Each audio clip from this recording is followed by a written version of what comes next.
السلام علیکم، آداب، نمشکار. میں سہل قریشی اور آج ہمارے ساتھ میں موجود ہیں راجیہ سبھا کے پورو سانسد رہے ہیں محمد ادیب صاحب اور Indian Muslim for civil rights کے ٹرسٹی بھی ہیں. ملک میں 2014 کے بعد خاص کر جس طریقے کے ماحول جو بنا اور اس وقت یہ ہمیشہ سے یہ زیادہ تر لوگوں میں جو دبے کچلے لوگ ہیں، مسلمان ہیں، کرسچنس ہیں، جن پر حملے ہوتے رہے، ہمیشہ جن کے ساتھ جو ناانصافی ہوئی وہ لوگ بھی ایک نگاہوں سے یہ دیکھ رہے تھے کہ آخر کوئی ایسا ہو جو ہمارے آواز کو اٹھائے. ہر جگہ پر یہی آپ دیکھیے، کنیا کماری سے لے کر کشمیر تک یہی تمام چیزیں ہوئی. کچھ بھوجنجار سے لے کر منی پور تک آپ دیکھیے یہی تمام چیزیں ہو بھی رہی ہے. تو ایسے میں ایک یہ کہیں کہ انصاف کیسے دلانا، مظلوموں کی مرہم پوشی کس طریقے سے کرنا، اس کا ایک پورا بیڑا اٹھایا اور اس کو لے کر ایک باقاعدہ ایک سنگٹھن بنایا. اور احمد آباد میں اس سنگٹھن کا، اس تنظیم کا آج ایک بہت اچھا ایک کاریکرم رہا. تو ادیب صاحب کو پہلے تو بہت مبارکباد کہ آپ نے، کیونکہ گاندھی کا گجرات ہے لیکن لوگ تو مودی کا گجرات کہتے ہیں، کہ آپ نے یہاں پر اتنا بہترین ایک پروگرام کیا. بہت شکریہ آپ کا. اور مجھے بھی بڑی خوشی ہوئی کہ ابھی لوگوں میں جان باقی ہے. اور میں اس کا تصور نہیں کرتا تھا کہ حیدرآباد، یہ احمد آباد میں لوگ اس طرح سے خیر مقدم کریں گے. جہاں تک آپ نے اس IMCR کے بارے میں بتایا، یہ خیال اس لیے آیا کہ میں نے یہ محسوس کیا کہ ہماری سیاسی جماعتیں ہوں، ملی جماعتیں ہوں، ان سے ہمیں بہت مایوسی ملی.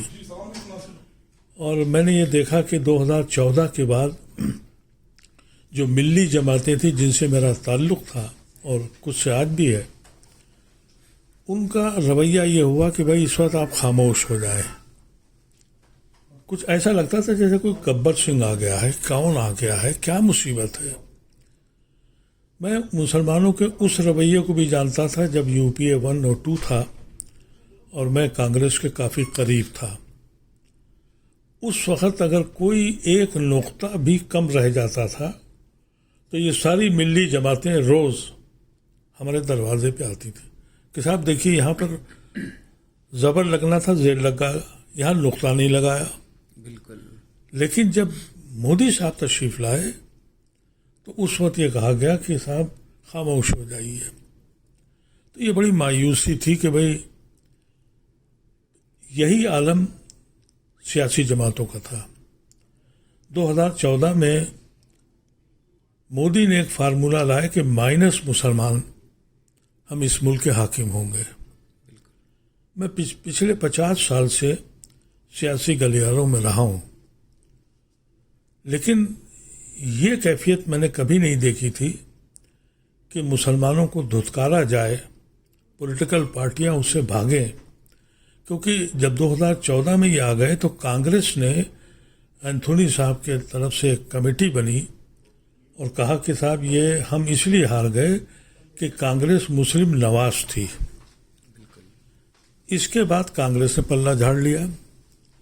دوسری پولیٹیکل پارٹیز نے بھی کہا کہ بھائی مسلمان BJP کے خلاف تو ووٹ دے گا ہی، ان سے وقت کیوں خراب کرو. تو میاں کہاں جائے گا، ہم بے سہارا ہو گئے. بالکل. اور اس کا نتیجہ یہ ہوا کہ RSS اور BJP نے جس انداز سے ستم ڈھانے شروع کیے، جو ہمارے دانشور حضرات تھے ان کی خاموشی خطرناک حد تک مایوس کن تھی. میں نے دیکھا کہ غیر مسلم جج ہو، IPS آفیسر ہو، IS آفیسر ہو، ٹیکنوکریٹ ہو، جب اپنا ٹرم پورا کرتا ہے تو سیدھا RSS اور BJP کے لیے کام کرتا ہے. میں نے اپنے مسلمانوں کو دیکھا کہ تھوڑے سے لوگ جن کی کچھ حیثیتیں تھیں اور جو بڑی بڑی عہدوں پہ رہے تھے، انہوں نے اپنے بچوں کی زندگی تو یا تو باہر بھیج کے بنا لی یا یہاں بہت اچھی پوزیشن پہ لگا دیا.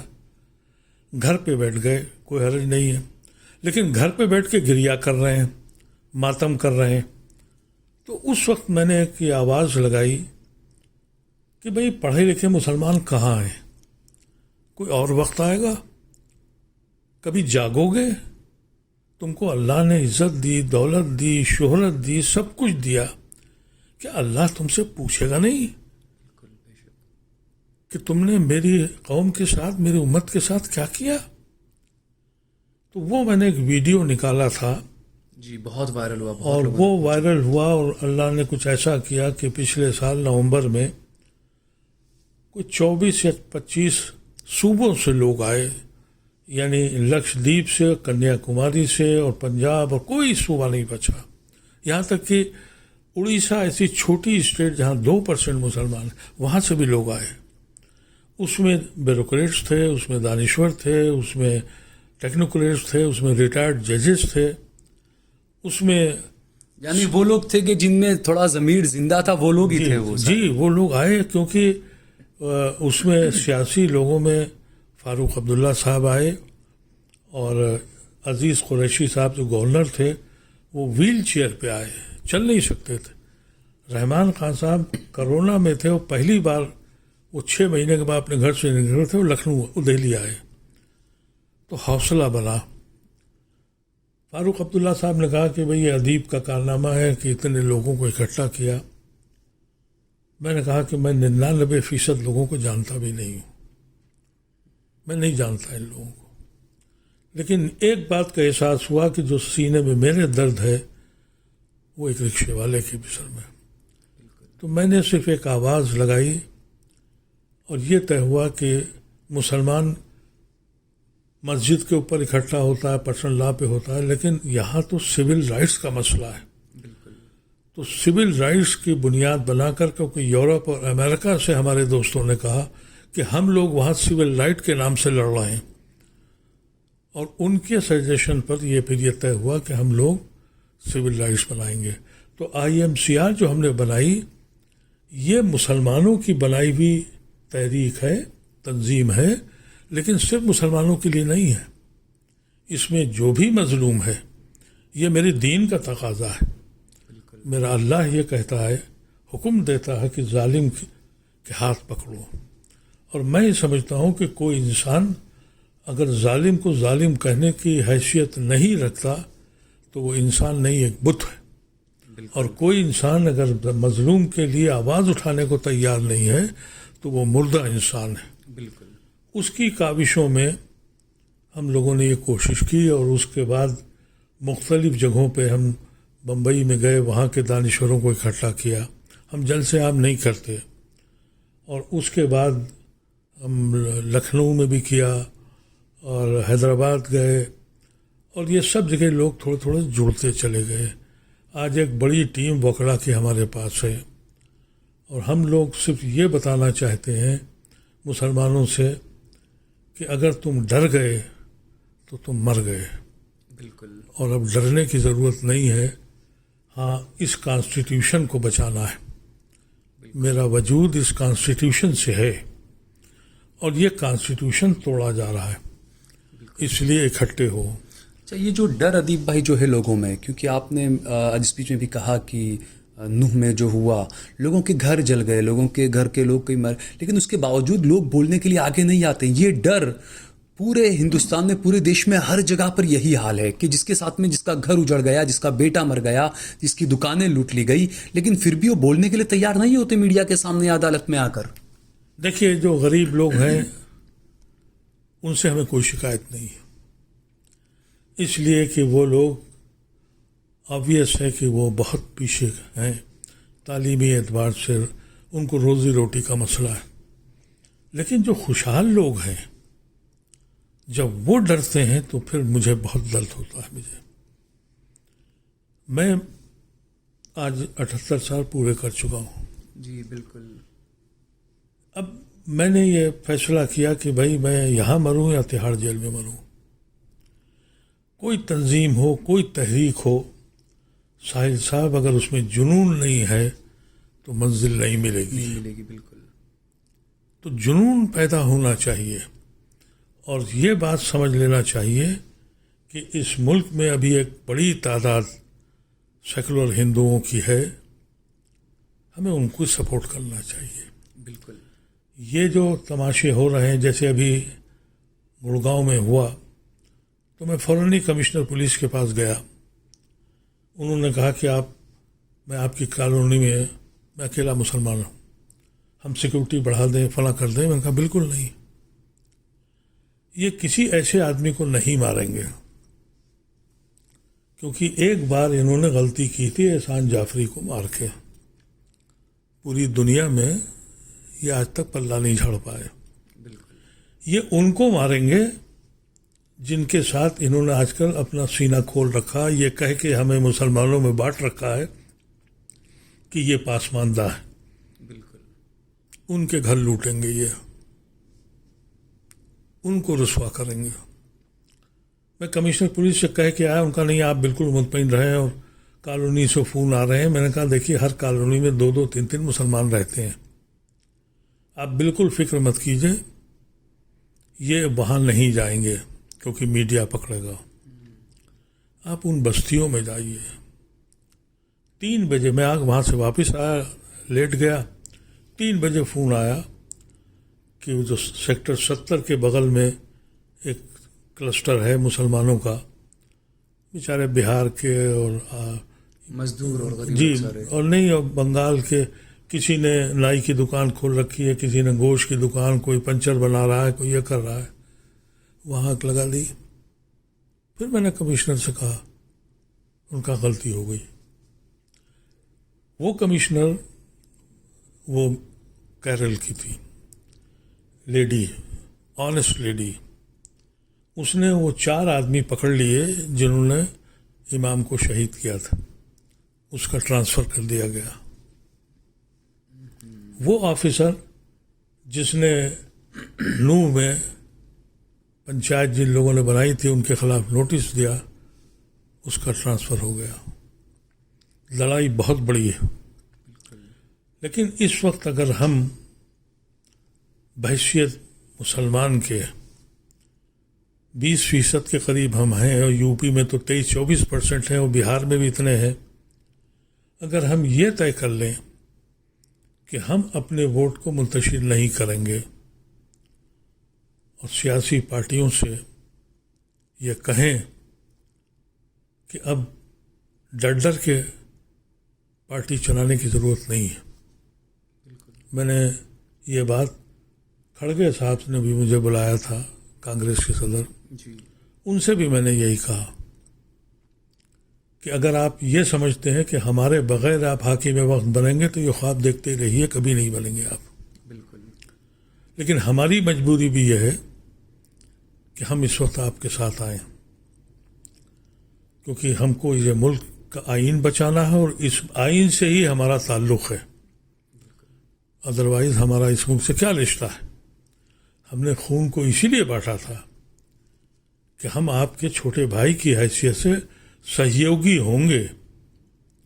لیکن مشکل یہ ہے کہ اس جو یہ زمانہ بنا ہے, اور میں سمجھتا ہوں کہ میں ایک بات بار بار کہتا ہوں کہ یہ جو موجودہ رجیم ہے, اس نے اتنا بڑا گناہ و پاپ کیا ہے جو دلوں کو بانٹا ہے.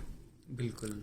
فیکٹریاں پھر سے کھل جائیں گی, حالات پھر سے ٹھیک ہو سکتے ہیں, لیکن یہ جو دلوں کو بانٹ دیا ہے, نفرت کی ایک آندھی چلا دی ہے, اس میں کئی نسلیں چلی جائیں گی.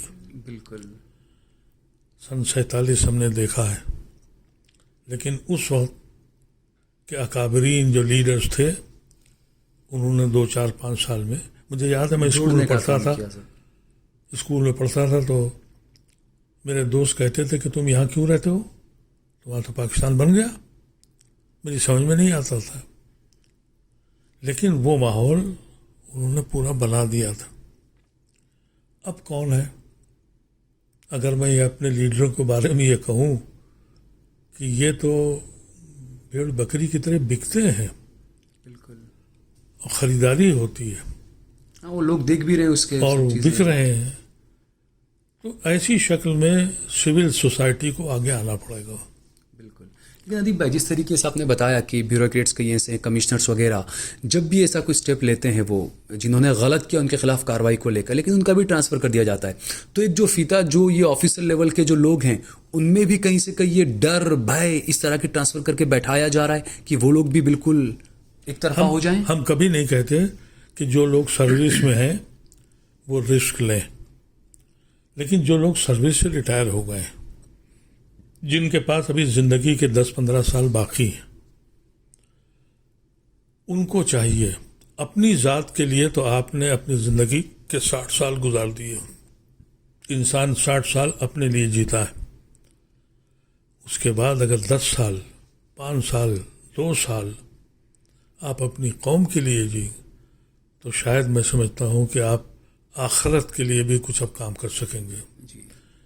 ایسے حالات پیدا ہو گئے ہیں کہ اچھے اچھے لوگ میں دیکھتا ہوں کہ وہ مجھ سے ملتے ہیں، دعائیں دیتے ہیں، آگے آنے کو تیار نہیں ہوتے. یہ بھی کہتے ہیں کہ بھئی اللہ آپ کو سلامت رکھے، لیکن جب ان سے کہو کہ چلو آگے نکل کے دیکھتے ہیں، کیوں نہیں ڈیمانسٹریشن کر سکتے، چلو گرفتاریاں دیں. ہاں، میں وہی اپنے درشکوں سے بتاؤں کہ جیسے ادیب بھائی خود ہیں ماشاءاللہ، اتنی ایج ہو چکی ہے، ہارٹ کی سرجری 2 بار کروا چکے ہیں، کڈنی کا ٹرانسپلانٹ کروا چکے ہیں، لیکن اس کے باوجود آپ دیکھیے انٹرویو ہو یا اسٹیج پر جب بولنا ہو یا جذبہ کہیں دکھانا ہو، پولیس کمشنر کے پاس خود چل کے جانا، تو جب ایسے اتنی بیماری اتنی سب چیزوں کے باوجود یہ جذبہ دکھا سکتے ہیں، تو جو لوگ ہیں ریٹائر ہو کے آتے ہیں، اچھے ہٹے کٹے ہوتے ہیں، نوجوان ہوتے ہیں، انہیں جو ہے وہ سبق لینا چاہیے.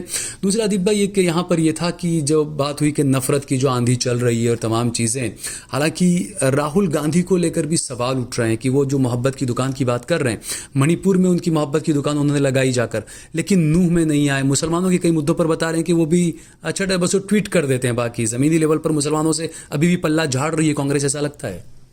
یہی بات میں نے کھڑگے صاحب سے کہی تھی، جو بات آپ نے کہی جی، میں نے ان سے یہی کہا تھا کہ یہ کچھ چھپتے بھی نہیں اور سامنے آتے بھی نہیں، یہ بند کر دیجئے. ہم نے آپ سے کبھی یہ نہیں کہا کہ ہمیں آپ آسمان لا کے دے دیں. ہم نے صرف آپ سے اتنا کہا کہ ہمارے اوپر جو ظلم ہوتا ہے تو حق بات بول دیجئے. میں آپ سے بیان کروں، پارلیمنٹ میں ایک فساد ہوا رکیلا میں، حفظ الرحمان کھڑے ہوئے اور حفظ الرحمان نے کہا کہ میں نے ہندوستان کے ساتھ اس لیے آیا تھا کہ جب مجھ پہ ظلم ہوگا تو پنڈت نہرو بولے گا. پنڈت نہرو خاموش ہے. پنڈت نہرو اس وقت اپنے کمرے سے بیٹھ کے پروسیڈنگ دیکھ رہے تھے. ان کو خبر لگی، وہ سیدھے پارلیمنٹ میں آئے. انہوں نے کہا مولانا ہم سے غلطی ہو گئی، ہمیں بولنا چاہیے تھا. یہی بات میں سیکولر ہندو بھائیوں سے کہتا ہوں، پولیٹیکل لیڈر سے کہتا ہوں، تمہاری ذمہ داری ہے، بالکل تم کو بولنا چاہیے. ہم نے اس ہندوستان کا تصور کیا تھا، بالکل. اور اس ہندوستان میں یہ جو لیڈر ہو رہے ہیں، جہاں تک راہل گاندھی کی بات ہے، کانگریس سے کچھ اختلافات میرے ایسے ہی ہو جاتے ہیں. آپ کے لیڈر اور میرے بھائی احمد پٹیل میرے بڑے عزیز دوست ہیں، وہ مجھ سے کہتے تھے یار ادیب بھائی تھوڑا خاموش رہا کرو. میں نے کہا یہ تو سیکھا نہیں ہے میں نے علی گڑھ سے پڑھا اور زندگی میں کبھی بھی اصول پہ کمپرومائز نہیں کیا. کیونکہ جب یہ ہوا یہ کہ جب راہل گاندھی نے، وہ پہلے لیڈر تھے کانگریس کے جنہوں نے نہرو کے بعد RSS سے ڈائریکٹ ہیڈ آن لیا، بالکل. تو میں نے ایک مضمون بھی لکھا اور بیان بھی دیا کہ مجھے آج خوشی ہوئی کہ نہرو کے خاندان کا ایک آدمی کھڑا ہوا ہے. بالکل. کچھ دن کے بعد وہ مدھیہ پردیش جا رہے تھے، کمل ناتھ صاحب نے یہ کہا کہ صاحب یہ شیو بھکت ہیں، اگر وہ رام بھکت ہیں تو یہ شیو بھکت ہیں، اور یہ جنیودھاری برہمن ہے. میں نے اسی وقت بیان دیا کہ ان کی ماں کرسچن، ان کے باپ پارسی ہے، یہ برہمن کہاں سے ہو گئے، اور کانگریس کیوں یہ تماشے کر رہی ہے. بالکل. اس کو ضرورت ہے کہ راہل گاندھی کے رگوں میں کس کا خون دوڑ رہا ہے. ہاں یہ دکھانے کی ضرورت ہے، سیدھی بات ہے. رات کو احمد بھائی نے بلایا، ارے ادیب بھائی کیا بولتے ہو؟ میں کہا سمجھائیں ان لوگوں کو، یہ ہمارے اکابرین کی یہ خواب پورا نہیں کر رہے ہیں. یعنی یہ تو یہی ہوا نا دیپ بھائی کہ ایک شکاری نے جال پھینکا، یہ سارے کانگریسی اس جال میں پھنس گئے کہیں سے کہیں، ہندو مسلم اور ان تمام چیزوں میں. دیکھیے میں تو بتاؤں آپ کو کہ یو پی میں ان کے پاس 5 سے 6% ہندو ووٹ ہے،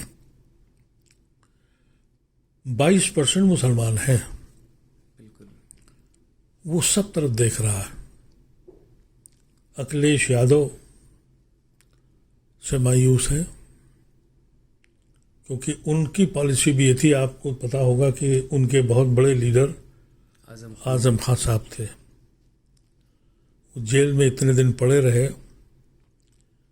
کوئی یادو لیڈر اگر اتنے دن رہتا تو کیا سماجوادی پارٹی بولتی؟ صحیح بات. وہ رہے. جب الیکشن کا زمانہ آتا تھا تو اعظم خان کو ایک ہیلی کاپٹر ملتا تھا کہ جاؤ مسلمانوں میں، وہ جاتے تھے. وہ پچھلے 2 الیکشن میں ہیلی کاپٹر سائیکل تک نہیں دی کہ بھائی آنے کی ضرورت نہیں ہے. اور پچھلے یو پی الیکشن میں میں ملائم سنگھ سے ملا، میرے دوستوں میں تھے، قلم فرما تھے. میں نے ان سے کہا کہ مل کے لڑیے، نہیں آپ نہیں ہرا پائیں گے. اکھلیش یادو تیار نہیں ہوئے. میں لالو کے پاس گیا اور میں نے کہا لالو صاحب اگر، بلکہ وہ تو میں آپ کو بالکل واضح بتاؤں کہ وہ جس انداز سے بات کرتے ہیں، میں نے کہا 20-25% ہندو ہم سے نفرت کرنے لگا. ان کا کیا کہتے ہیں آپ؟ 40% آپ سے نفرت کرتا ہے. مل کے لڑنا پڑے گا. انہوں نے اپیل کی. میں کلکتے گیا اس بیماری میں، لیفٹ کے لوگوں سے ملا کہ خدا کے واسطے یو پی کا الیکشن مل کے لڑ لو. لیکن اکھلیش یادو کو یہ غلط فہمی تھی کہ میں چیف منسٹر بن رہا ہوں. اس وقت میں نے مسلمانوں سے کہا کہ اگر یہ مل کے نہیں لڑتے تو ایک الیکشن چھوڑ دو، نہ ووٹ ڈالو نہ کھڑے ہو. تو پھر میرا مذاق اڑا، میرے ہی بھائیوں نے اڑایا کہ بھئی خود تو پارلیمنٹ ہو ہے، اب مر رہے ہیں تو ہمارا حق چھین رہے ہیں. لیکن ہندو دانشور کلدیپ نیر صاحب حیات تھے، انہوں نے مجھے فون کیا کہ وہ میرا بیان کہیں چھپا تھا. ان کہا بھائی کیا الٹی سیدھی باتیں لکھ تم بولتے رہتے ہو. میں کہا کلدیپ بھائی میں نے کیا کہہ دیا؟ بھائی یہ کیا کہہ دیا کہ مسلمان الیکشن سے ہٹ جائے. میں نے کہا میں نے اس لیے کہا کہ اگر آپ لوگ مل کے ہندوستان کو بچانے کے لیے نہیں تیار ہیں، ہماری گردنوں پہ الیکشن کیوں کر رہے ہیں آپ؟ بالکل. چیف منسٹر اکھلیش بنیں گے یا چیف منسٹر یوگی بنیں گے، جو بھی بنے، ہماری گردنوں پہ. تو ہم کیوں حصہ لیں اس میں؟ ایک الیکشن روزی روٹی پہ ہو جانے دیجیے. تو ان کا الفاظ تھے کہ کیا ہمیں 1000 سال پیچھے بھیج دو گے؟ ٹھاکر بنیے سے لڑے گا، بنیا پنڈت سے لڑے گا، اور پنڈت دلت سے لڑے گا، ہم 1000 سال پیچھے چلے جائیں گے. وہ دانشور تو سمجھ گیا، لیکن مسلم دانشور نے میرا مذاق اڑایا. اور اگر یہ لوگ مل کے نہیں لڑتے ہیں، IMCR کی طرف سے میں ہر پارٹی کے پاس جا رہا ہوں کہ آپ مل کے لڑیے. تو 2024 کے لوک سبھا الیکشن کو آپ کیسے دیکھتے ہیں دیپ بھائی؟ کیا ماننا ہے آپ کا؟ کیا ہوگا؟ انڈیا دیکھیے اگر یہ لوگ مل کے لڑتے ہیں، اور مجھے ایک بات اچھی لگی اور میں نے سنی ہے کہ راہل گاندھی کا ذہن صاف ہو چکا ہے. ان کی پرائرٹی اس سرکار کو بدلنے کی ہے. اگر یہی پرائرٹی ہر پولیٹیکل پارٹی نے لے لی تو 24 میں بدلاؤ ہو سکتا ہے. تو بدلاؤ یقینی طور پہ ہوگا، اور ہمارا مسلم ووٹ بھی منتشر نہیں ہوگا. مجھے بہت تکلیف ہے لیکن کہنا پڑتا ہے کہ مسلمان سوچنے سمجھنے کی صلاحیت کھو بیٹھا ہے. وہ اکثر مجھے میرے واٹس ایپ پہ لکھتے ہیں, مجھے ٹیلی فون کرتے ہیں, میرے فیس بک پہ لکھتے ہیں کہ آپ بہت اچھے آدمی ہیں, آپ اویسی کے ساتھ کیوں نہیں آتے. میں کیسے سمجھاؤں ان کو کہ اگر میں مسلم پارٹی کی حمایت کروں گا تو مجھے وشو ہندو پریشد کی مخالفت کرنے کا کوئی حق نہیں ہے. لیکن ادیب بھائی یہ سوال بھی اٹھتے ہیں کہ جب انڈیا اب اس کے اندر اب مایاوتی, ممتا, اکھلیش ان سب کو شامل کیا جا سکتا ہے, کانگریس اگر ان کے ساتھ بیٹھ سکتی ہے تو کانگریس کو اویسی کے ساتھ میں بیٹھنے میں کیا پریشانی ہے؟ دیکھیے ایسا ہے کہ گجرات کا جب بہار کا الیکشن ہوا تھا, اسرار الحق قاسمی صاحب میرے پاس آئے اور انہوں نے کہا کہ میں جو ان کا جو علاقہ ہے کیا کہلاتا ہے وہ سب مسلم بیلٹ ہے. ہاں مسلم بیلٹ علاقہ جی. ہے پورا. انہوں نے کہا کہ کشن گنج. کشن گنج تو ہے لیکن وہ پوروانچل کے اوپر علاقہ. جی. تو انہوں نے کہا کہ میری ہر سیٹ پہ اویسی لڑ رہے ہیں اور ہم سب ہار جائیں گے. تو میں نے کہا اویسی سے بات کریں گے. آپ یقین کریں کہ میں ان سے ملنے گیا, وہ ملے نہیں مجھ سے. اچھا. اور میں نے ان سے یہی کہا کہ بھائی کسی صورت سے مل لو. شرد یادو کے گھر پہ میٹنگ ہوئی, غلام نبی کانگریس کی طرف سے تھے. میں نے وہاں یہ کہا کہ 3 سیٹیں ان کی بنوا دیجیے, دلوا دیجیے ان کو. لیکن اویسی صاحب کے ساتھ ایک پرابلم ہوئی. میں نے ایک خط ان کو لکھا تھا جو بہار الیکشن میں, جس کو بعد میں وہاں کی عمارت شریعہ نے اس کی 1 لاکھ کاپیاں کی تھیں اور اسی میں ان کے سب کینڈیڈیٹ ہارے تھے. میں نے اس خط میں ان کو لکھا تھا کہ آپ بہت لائق پارلیمنٹیرین بھی ہیں, بہت اچھے اسپوکس پرسن ہیں, بہت اچھے مسلمان بھی ہیں آپ. مجھے ڈر لگ رہا ہے کہ میڈیا کے شکار ہو گئے آپ. میں نے شہاب الدین کو برباد ہوتے دیکھا اور میں نے عارف محمد خان کو برباد ہوتے دیکھا. عارف محمد خان ایک نہایتی جینیس آدمی تھا, علی گڑھ کا میرا چھوٹے بھائی کی حیثیت رکھتا تھا. لیکن جب میڈیا نے اچھالا تو وہ سمجھے کہ میں اب تو پریسیڈنٹ اور وائس پریسیڈنٹ اور پرائم منسٹر کیا بنوں گا. وہ کہاں سے کہاں چلے گئے. تو میں کہا کہیں آپ میڈیا کا شکار ہو رہے ہیں کہ اگر آپ ایک لفظ بولتے ہیں تو نیشنل میڈیا آپ کو کور کرتا ہے اور آپ شکار ہو گئے. اور اس کی ذمہ داری میں آپ کو اپنی آنکھوں دیکھی بتاتا ہوں. 370 کا جب بل آیا, میں پارلیمنٹ میں اوپر بیٹھ کے سن رہا تھا لوک سبھا میں. دانش علی کھڑے ہوئے, روی شنکر پرساد اپنے بی جے پی کے لوگوں کو ہاتھ سے اشارے سے ہوٹ کرا رہے تھے, بولنے نہیں دیا. اعظم خان کھڑے ہوئے, انہوں نے اشارہ کیا, ہنگامہ ہو گیا. وہ پٹھان آدمی 2 پیر پٹک کے بھاگ گئے بغیر بولے. سب کو ہوٹ کرایا. یہاں تک کہ 2-3 غیر مسلم نے, اور خاص طور سے پپو یادو ایک کر کے اس کی بیوی نے تو لاجواب تقریر کی. اس نے قرآن کو کوٹ کیا. اس نے ہم نے پڑھا ہی نہیں تھا, اس یونیفارم سول کوڈ پہ یا تھا, اس پہ 3 طلاق پہ, ٹریپل طلاق پہ. جی, ٹریپل طلاق. اس نے پورے قرآن کو کوٹ کیا اور کہا کہ میں بڑی مشکور ہوں کہ اس بہانے مجھے قرآن پڑھنے کا موقع ملا اور مسلمانوں عورتوں سے زیادہ تو حقوق کسی نے دیے نہیں. رنجیت رنجن. بہترین ڈبیٹ ہو رہی تھی اور میں صبح سے وہاں بیٹھا سن رہا تھا. جیسے ہی اویسی صاحب کھڑے ہوئے, روی شنکر پرساد پیچھے مڑے, آگے بیٹھے ہوئے تھے, اور انہوں نے یوں کر کے آواز لگائی, پن ڈراپ سائلنس. اویسی صاحب کی تقریر ہوئی. اسی وقت میڈیا پہ چلنا شروع ہوا اویسی, روی شنکر پرساد. وہ سارا میرٹ ختم ہو کے ہندو مسلمان ہو گیا. ہم کو یہ دیکھنا پڑے گا کہ ہم ان کے ساتھ, ایک بات تو واضح ہے کہ سیاسی اعتبار سے پچھلے 75 نہیں 80 سال سے مسلمان ہم برہمنوں کے ہمیشہ ہار گئے. بالکل. یہ اگر آپ سمجھتے ہیں کہ پاکستان مسلمانوں نے بنایا، یہ ہماری غلط فہمی ہے. بالکل. یہ پاکستان کم عقلوں کو حوالے کر دیا گیا. یہ ملک نہیں بٹا، ایک قوم بانٹی گئی. بالکل. اچھا ادیب بھائی، آخری سوال یہ کہ آپ کا جو IMCR جو کام کر رہا ہے پورے دیش میں، الگ الگ پروگرامس میں، تمام چیزیں، تو اکثر یہ رہتا ہے کہ اسٹیج بنتے ہیں، بڑے بڑے نیتا آتے ہیں، کئی لوگوں کو لوگ کہتے ہیں مہمان کلاکار ہیں وہ، لیکن زمینی لیول پر کئی بار چیزیں نہیں پہنچ پاتی ہے. اسٹیج پر جو بھاشن بازی جسے کہتا ہے وہ ہوتی ہے، تمام چیزیں ہوتی ہے، لیکن امپلیمنٹیشن ان چیزوں کا نہیں ہو پاتا ہے. زیادہ تر یہ دیکھا گیا ہے. بالکل آپ صحیح کہہ رہے ہیں.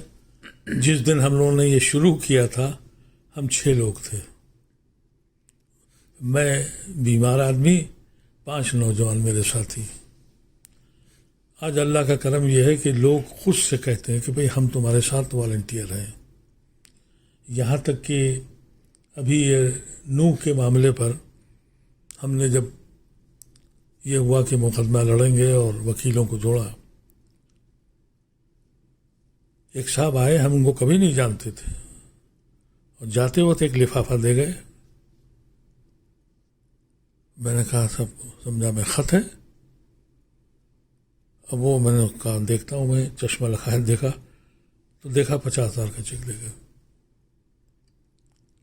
تو میں نے کہا ہم پیسے نہیں مانگ رہے ہیں، ہم یہ کرنے نہیں آئے ہیں، یہ سب والنٹیئرس ہیں جو کر رہے ہیں، ان کا پھر بھی تو خرچ ہوتا ہے. ایک پہلے میں نے کوشش کی تھی کہ میڈیا کو کیا جائے، اس میں بھی مجھے مایوسی ہوئی، لیکن میں لوگوں سے یہی کہتا رہا کہ میڈیا سب سے امپورٹنٹ ایشو ہے. اب آپ لوگ جو کام کر رہے ہیں، اگر آپ لوگ یہ کام نہ کر رہے ہوتے تو پھر اس ملک میں کوئی کسی سے واقف ہی نہیں ہوتا، حقائق سامنے ہی نہیں آتے. تو میں سمجھتا ہوں کہ 2 ایشوز ہم لوگوں نے لیے ہیں کہ اگر اللہ نے کبھی اس حیثیت سے کیا کہ یہ جو میڈیا جو آپ لوگوں کا ہے اس کو پروموٹ کیا جائے، اور وہ آنیسٹ میڈیا ہو، وہ نہ ہندو میڈیا ہو نہ مسلم میڈیا ہو، ایک آنیسٹ میڈیا. اس لیے کہ قلمکار اگر ایماندار ہے تو ہواؤں کے رخ بدل دیتا ہے، اور اگر بے ایمان ہو جائے تو بوجھ ہوتا ہے زمین پر. میں سمجھتا ہوں آپ لوگوں کا بہت بڑا کام ہے. میں پچھلے 5 سال سے کسی ٹیلی ویژن پہ نہیں گیا ہوں. پہلے بہت بیٹھتا تھا جی، کافی ڈیبیٹس میں اور بلاتے تھے، لیکن میں نے اب جانا بند کر دیا. ٹھیک ہے ادیب بھائی، بہت بہت شکریہ ہم سے بات چیت. ملت ٹائمز کو آپ کی ضرورت ہے، ہماری آپ مالی مدد کریں.